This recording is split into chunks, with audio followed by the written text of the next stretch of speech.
So hi, welcome to JK Shah classes, Yashvardhan. Could you please introduce to the audience yourself? Yes, ma'am. So, hello everyone. I am Yashvardhan Jain, and I have secured All India rank 50 in CA Inter May 2024 attempt, which is the recent attempt. And I have been a part of JK Shah classes. So, I was a student since my 11th standard up to my CA Inter, and I would like to thank the entire team for being a part of this success journey. Thank you so much and congratulations from all of us here at JK Shah Thank you, classes. So Yashvardhan, you've secured an All India rank. That is very ambitious for someone who's right now at their CA Inter journey, at the cusp of their journey. Yes, ma'am. So how would you say you managed your time between studies and other activities? So, ma'am, what I would say is we have to see that those other activities are more like a refreshment or something like a break, but it's not eating up my time. So, like personally, for like whenever I would be free, I would play a lot of online games and listen to music. But what I would ensure is that it is not eating up whole of my time. So whenever I find something that it is eating up my time, I would eliminate that entire thing as my distraction rather than inculcating it or trying to balance it with my studies. So like during the last 6 to 7 months, I knew that I don't have to stop online games. So I just completely deleted everything and had to isolate myself from that because I knew I could not balance both of the things together. So one thing I would do is something like I would listen to music maybe before going to sleep or whenever I'm bored or while eating, something like that. So that is when I would put those things so that it refreshes me and at the same time it is not eating up the whole of my time. But you know, in today's time, for example, a lot of students face this dilemma that we are all around, we are surrounded by social media especially, and we are almost addicted to our phones. So when you say something like this, that you like playing online games and you were able to completely give it up for the last 6 to 7 months, how much do you think it is practically possible for someone to cut off themselves from something that they so like? So ma'am, like only one thing is that if we want to do something, then we have to give up something. So That's true. I knew that I cannot give this exam once again. I cannot see those books once again. So the only fear in mind was that I have to clear in my first attempt no matter what. So for that I had to delete all of that and I knew I wouldn't get this chance again. So either I do it in my first attempt or I never do it. That is how I feel it is. So that is why I deleted all of that. And regarding social media, what I had done is like I had deleted Instagram, but I would use it on my Chrome browser on my phone. So you cannot scroll reels because the UI is very bad. So you can only use it for 5-10 minutes just checking the messages or some stories. So apart from that, I wouldn't use Instagram and I would use WhatsApp to like communicate my doubts with my teachers and talking to my friends. But again, since most of my friends were doing CA, most of the people had their attempt in May 24 itself. So like not most of the people were talking on WhatsApp also. So it was mainly used for talking regarding any doubts or discussing with my friend like how much have they have studied and how much I have studied. So it creates a pressure. Okay, this person has finished this much. Even I have to complete my syllabus, and it is helpful for both of them. So that is what was the main use of WhatsApp. And I also had some of my friends who were like not doing CA. So it's not that I'm completely surrounded by CA throughout my last 4 to 5 months. So I would just talk to them for some time whenever I feel like I want to get out of this zone. And so other than that, I wasn't there on any other social media. And while we are on this topic, I will just digress from your journey a little bit. A lot of students today, who are pursuing chartered accountancy, they have friends who are particularly not doing a course that is this demanding and this difficult. So at that time, it gets a little demotivating for them because CA is seen as this very tough course, and it's almost like a punishment on the students who are pursuing it as against the students who are not pursuing it and are enjoying this time of their life. So what would you say to those students given that you have non-CA friends? So like those who were my non-CA friends, they knew that I was doing CA and I had told them that these last few months are very crucial for me. Correct. So I had told them that I would not be able to come to any of the outings or plans that were there. So, and they were quite understanding. They knew that CA is something which requires a lot of time, and they know that I am the kind of person that I do not want to give attempts like Yeah. multiple attempts. So they knew that I was going to give a lot of time to CA. So they didn't pressurize me that you are not coming for any plans. They knew that I wouldn't come, and they had even stopped asking me beyond a point. Understood. Then, talking about your journey now, Yashvardhan, what would you say was a difficult part or a difficult phase of your preparation journey? So what I would say is initially, like during the last few months, we have to actually give in a lot of hours, like 10 hours on an average per day. So I had never thought that I would be able to achieve that much amount of study per day. So it was a difficult thing for me to become disciplined to study every day for that much amount of time. Like earlier also, maybe even in my CA foundation, I would study for like 4 to 5 hours daily, or maybe one day I studied for 8 hours, but the next day I would not be able to touch that much amount. Correct. So what I would do is, like right before my study leave had started, I would give a few hours before the lectures as well as after the lectures, because I knew if I only go for lectures and have 0 hours of self-study, then during my self-study phase I cannot directly achieve 8 hours of self-study. So I was trying to constantly achieve at least 4 hours along with the lectures, and after the lectures, like sometimes I was a holiday once a week. So I would ensure that I'm at least able to study 8 hours on that particular day, so that I know once my study leave starts, I'll be able to give that much amount of time for the preparation. Wow, I think that's really commendable, Yashvardhan, because we've been doing this for a while now, right? And what we generally see is a lack of motivation amongst CA students. So a lot of them wish to do CA, they wish to become chartered accountants, but I think the kind of dedication that you are talking about is something. Of course, we tell the students from the beginning that this is a demanding course and you will need to study around 10 to 12 hours every day, and those 10 to 12 hours could include your lecturing hours. So if you are in lectures for say around 7 hours or 8 hours, including your travel time, then the rest 4 hours you need to do some self-study at home. So you were consistently able to achieve this? So like more or less I would achieve it almost every day, but sometimes like I got bored and very tired, so 2-3 days I would have that break, but more or less throughout that phase I would constantly try to study apart from the lectures. So I think that is something. There are 3 takeaways until now that I take from you, Yashvardhan. One, of course, goes to your dedication, because to study on your own every single day for additional 4 hours apart from your lectures is something nobody is able to do consistently. And to have that kind of motivation, first of all, that yes, I'm coming out of a lecture which was almost 7 hours long, plus I'm traveling back and forth, and then to sit with your books once again, I think that requires a dedication of a different kind. Plus, I would also like to applaud you for also managing to study for about 8 hours on your day offs. So generally what we tend to see is, if you have a day off, if there's a weekly off, then that day is considered as if it's a day for complete relaxation by CA students. That if I'm studying, I'm going for lectures for 6 days a week, then the 7th day is completely to myself. And to have that motivation and to ensure that you actually study for 8 hours, I think that's truly commendable. And of course your achievement is testament to the dedication that you've put in. That's number 1. Number 2, what you rightly said, that day in and day out for that entire period of 9 months, it may not be possible for you to consistently study. So it's important to take those 1 or 2 day breaks, as you rightly said. So that helps you recuperate. It puts you in a good frame of mind, and the next day, after these 1 or 2 days of break that you take, the next day when you start studying, it's back at the original level, and you are actually able to absorb everything that you rightly said. And lastly was about your point of knowing when to cut off, when whether it is talking about people in terms of your friends, or it is talking about your addictions in terms of, in your case those were online games, in the case of general students it's social media.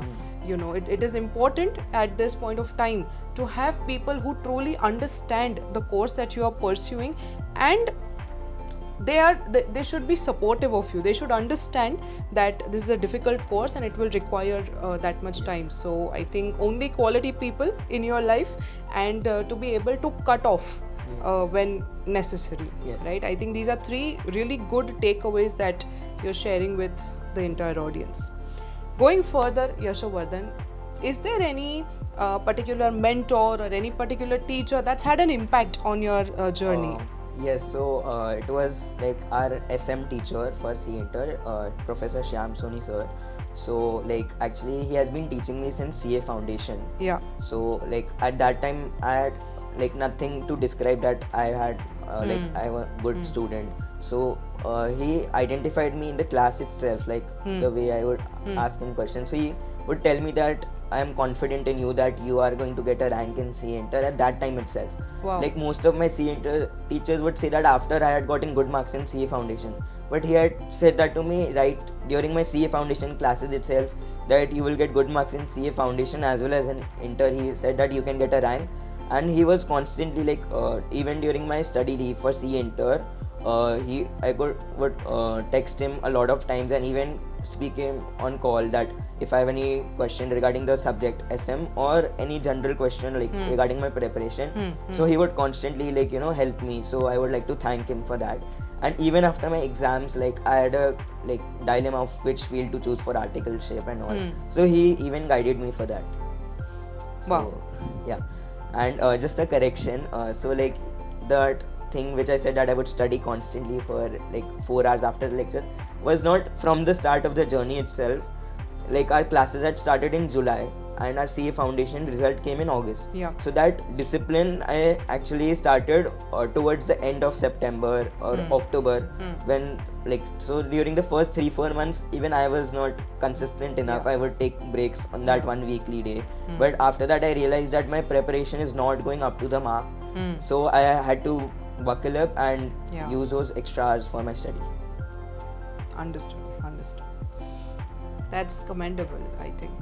So in your CA Foundation itself, you are of course identified as someone who would secure good marks, and you were also told that at CA Inter you should be expecting a rank. Yes. That's I think absolutely great. Moving on to my next question, Yashvardhan. So, this journey is difficult for most students, correct? Because the course is very voluminous and it is almost daunting for someone who's studying it for the first time. So how would you say you managed to do the syllabus, and what resources or tools did you use to complete your syllabus and appear for the exams? So firstly what I would say, what I used, so whatever was done in the classes, I would firstly refer to that particular material. So that was a JK Shah book for most of the subjects.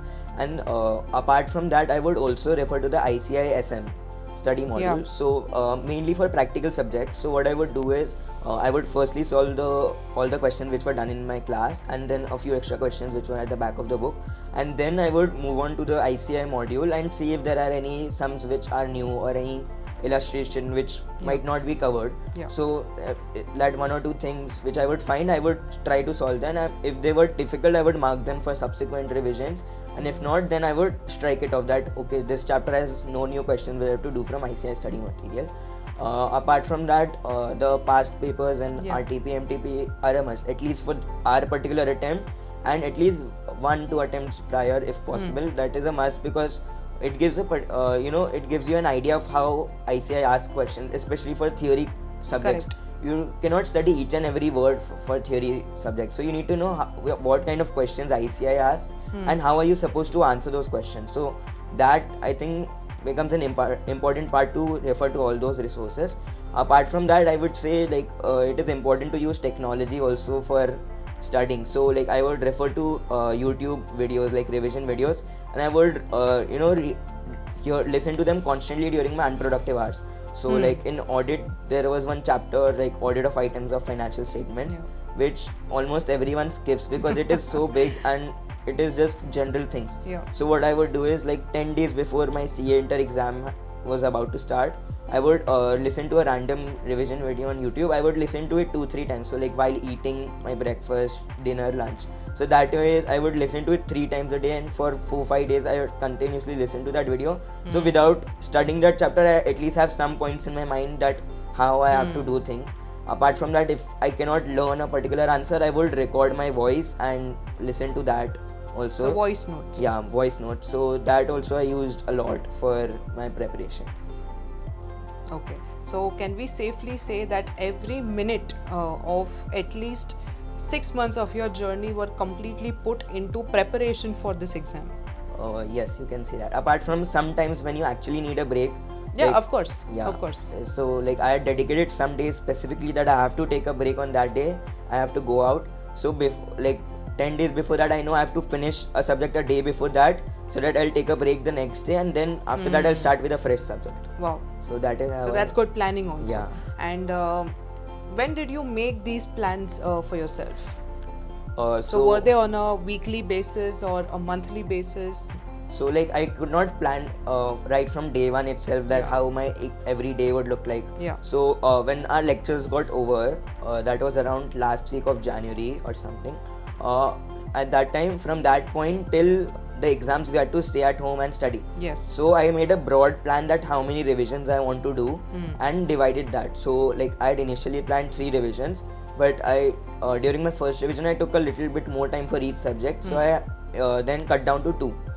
So how I divided it broad that for each subject in my first revision I would take 7-8 days, but for some subjects I took 10 days. So that is why I had made it to 2 revisions, but 2 quality revisions.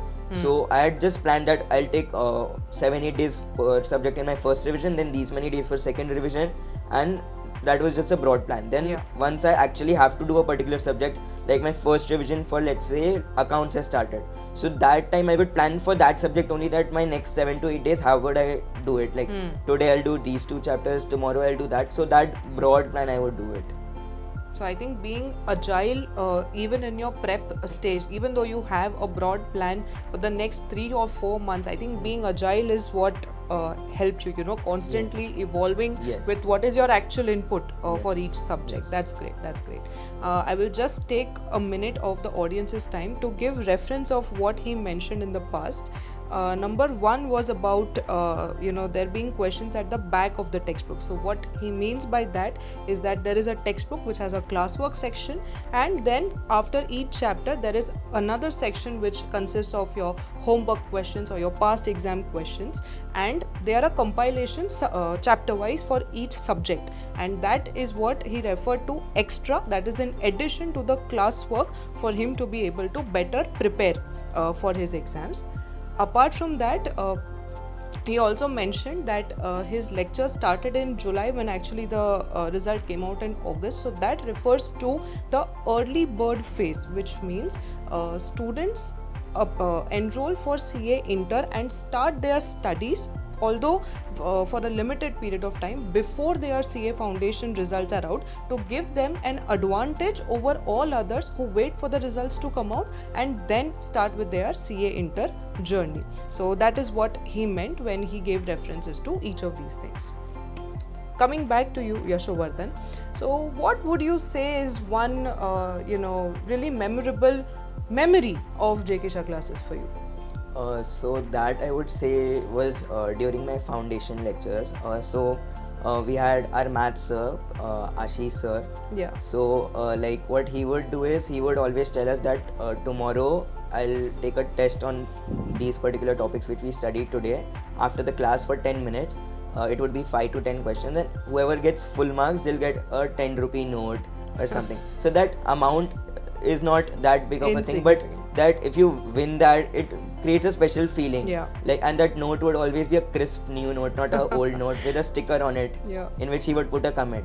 So that actually created the habit to study once you go home after the lectures, because before that I would never refer to my books after I go home. I would just sit in my class and then I would open my books right before my exams, like a month or 2.